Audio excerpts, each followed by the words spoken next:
Senator Hawley absolutely obliterates this woke professor's career after she boldly claims that all men can get pregnant. You guys gotta check this out. Hawley?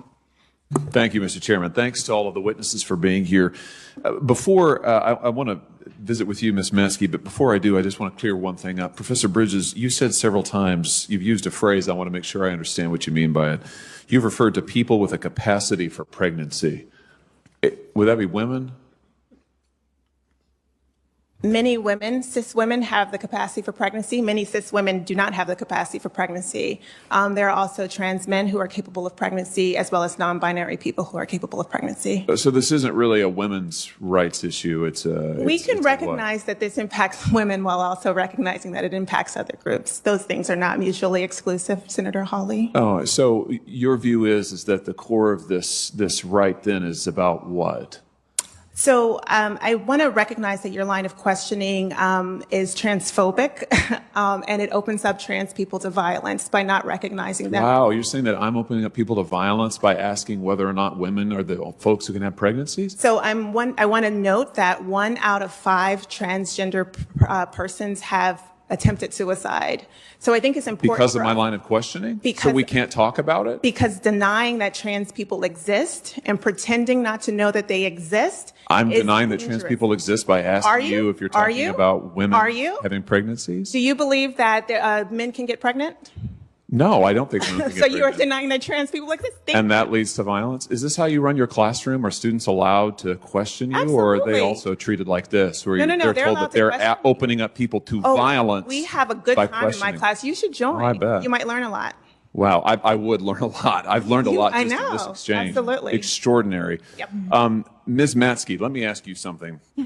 So you provide health care to women free of charge, right? Is that right? Absolutely. You've done this for many years. Yep. You have licensed medical professionals at your pregnancy care centers. Is that right? That is correct. What are some of the resources that you provide for women who come to you in a time of need? So, just give us you talked about it in your written testimony, but just give us a sense of it. So we have 3 OBGYN doctors, 5 registered nurses, nurse practitioners, physician assistants, phlebotomists, medical assistants, and we provide prenatal care, OBGYN care. We provide pregnancy tests, ultrasounds, well woman visits, breast exams. We provide a wide range of medical services. Yes. So what do you think about the DC politicians now saying that your clinic and the other 3,000 pregnancy care centers around this country are fake medical clinics? For instance, Senator Warren has said it's now more important than ever to crack down on so-called crisis pregnancy centers that mislead and deceive patients. Senator Menendez, crisis pregnancy centers jeopardize women's health and well-being, all while elevating unproven theories about birth control.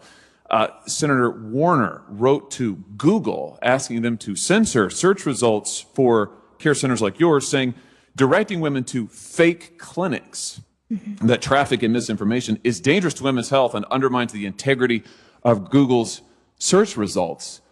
Do you run a fake clinic? I mean, is that what's happening here? You don't provide actual medical care to actual women? We absolutely do not run a fake clinic, and we have a full medical staff.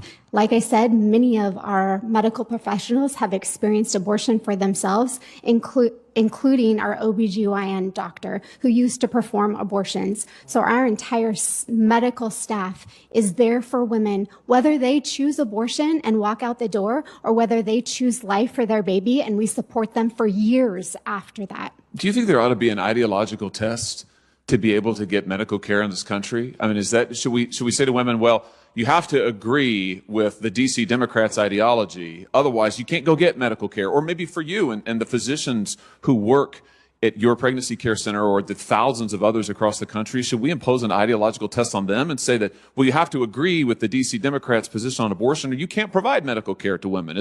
Should we do that in this country? Absolutely not. I just want to ask in my few remaining seconds here, Ms. Hawley, the Dobbs decision, as I understand it, I've read it now a number of times, it gives to voters the decision as to what laws should be pertaining to life and pertaining to abortion in all 50 states and other jurisdictions around the country. I'm just curious, do you know what percentage of voters in this country support the D.C. Democrats' position that they want to impose on the entire country, a one-size-fits-all rule they want to impose from the top down? Do you know what percentage of voters support their position, which is also, by the way, the same position taken by North Korea and China, other notable violators of human rights? Do you know what percentage it is?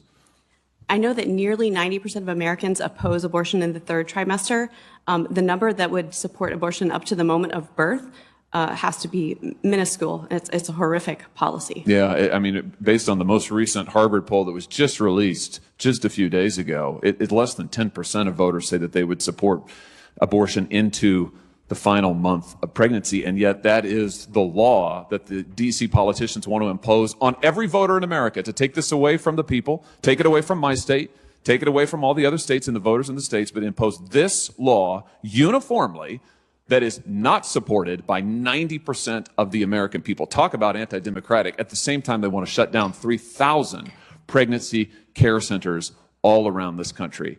That's radical. So let me get this straight. They want to shut down 3,000 centers across America that help pregnant women, but at the same time, they're trying to push a bill where you can have an abortion up until the moment that you give birth? Maybe I'm grasping at straws here, but it seems to me they just don't like kids. Why on earth are you so hell-bent on reducing the population? Having a child is God's greatest gift, and it should be cherished. And you have to look after pregnant mothers, make sure all their needs are cared for, and emphasis on the term mothers. Because call me crazy, but only somebody who's born a woman can get pregnant. I'm sorry, but if you were born a man, you're never gonna have a kid. That's just the way it goes. God made a man, God made a woman. Now, if you want to say that you're a dinosaur, by all means, call yourself a dinosaur. But don't make me call you a dinosaur. That's all I'm saying. Thank you, Mr. Chairman.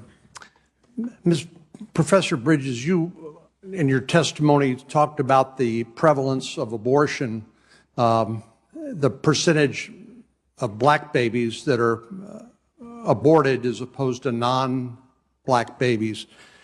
I think you said 3 or 4 times more black babies than non-black babies are aborted.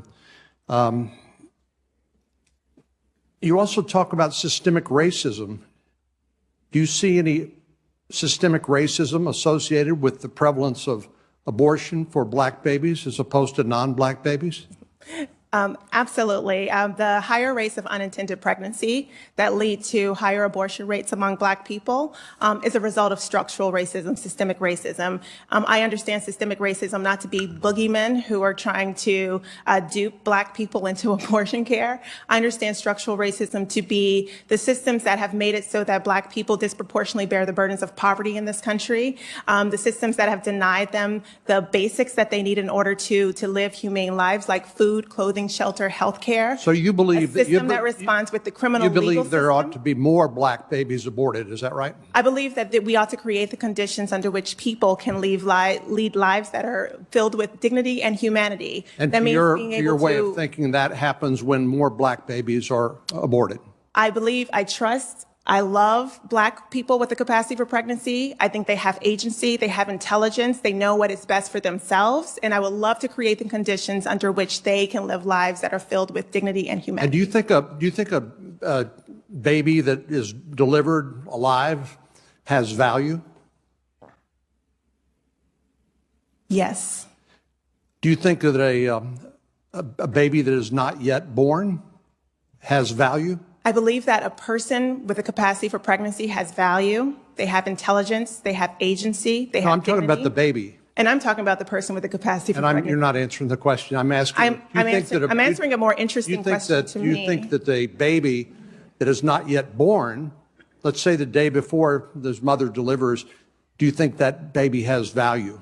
I think that the person with the capacity for pregnancy has value, and they should have the ability to control what happens to their lives. Well, and I just note you refuse to answer the question. Ms. Harrell, the Declaration of Independence talks about certain unalienable rights: life, liberty, and the pursuit of happiness.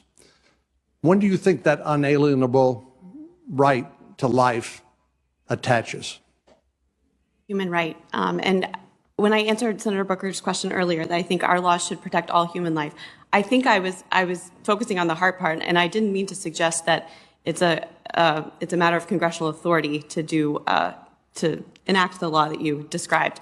But I do think that the American people understand that you have no rights if you don't have the right to life. That is a principle that our nation was founded upon, and every human being from its earliest existence has its own DNA and has a future. If we don't extinguish it, has a future. And that is a human right. It is the values and mores, as Senator Cruz was speaking of, that goes back to the founding of our nation, even at common law, and all the way up until 1973, when those life-affirming laws in 46 states were turned on their heads by the Supreme Court. So I believe that's what the American people believe. Life is a human right. Governor Stratton, as I listen to your testimony, it seems to me that you're advocating for abortion at any time, for any reason, at any point during a woman's pregnancy. Is that correct? What I'm advocating for is for everyone to have the right to determine what's best for their life, their body, and their future. Any time, at any point in the pregnancy. Is that correct? I'm advocating for everyone to have the right to make the personal decision about what's best for their life, their body, and their future. Everyone should have that right. Do you not understand my question? My question is, are you advocating that there's a right to abortion at any time, for any reason, at any point during a pregnancy? I'm not sure if you understand my answer, but what I'm saying is that I understand that you're not answering the question. Then and what amazes me is the advocacy for unlimited abortion rights, where there is zero value placed on an unborn child. I think Senator Cruz pointed out, obviously, abortion is a very emotional and divisive issue in our society. One reason why we haven't had conversations like this is because the Supreme Court has said you can't talk about it because it's out of bounds. It's in the Constitution, as opposed to it being decided in a forum, a legislative forum like the states.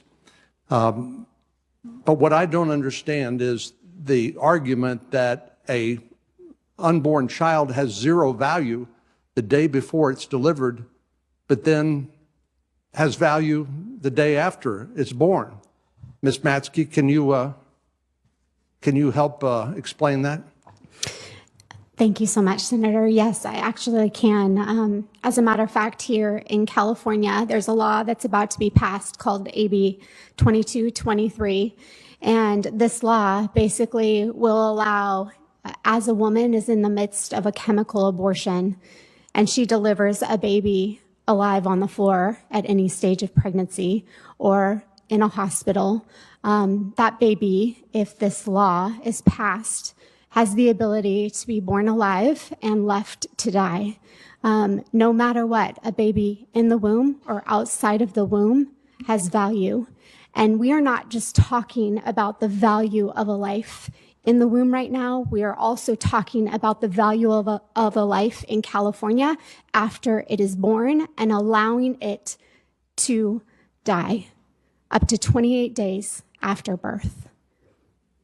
I'm sorry, but that is just straight up demonic. Allowing abortion up to 28 days after you give birth? Anybody who's in support of this needs to be locked up as far as I'm concerned, because you are killing another human being. You have absolutely no right, especially after it's born. That is just so barbaric. Get the heck out of here. How is a child supposed to defend itself against demonic people like this? And that's what it is, because it is demonic. I heard somebody mention this the other day, and it actually makes a lot of sense. When you're in church, what do they say? This is my body which will be given up to you. Okay? What is abortion's catchphrase? My body, my choice. They take that same phrase, but they turn it for evil. All that abortion is murder as far as I'm concerned. Yes, there are exceptions and rare scenarios where I think it would be okay, but for the most part, if you're pregnant and you have no risk of getting sick or dying, I think it's your duty to have that child. That's like the greatest thing that you could possibly do while on earth, is to create offspring. And here you are just wanting to kill it because you don't want to have to care for another human being. It's absolutely cruel and selfish. Is it okay for a pregnant woman of 7 months to do heroin? Yes or no? almost every single person is going to say no because it will endanger the child. Yet they think it's okay to actively kill the child? Their logic makes absolutely zero sense, and it is just rooted in selfish desires most of the time. But yeah, let me know your thoughts on this down below. At what month period do you think abortion should no longer be allowed? Let me know. I'd love to know your thoughts. And if you enjoyed, make sure to smash that like, comment, subscribe, and wish you guys nothing but the best. Till next time.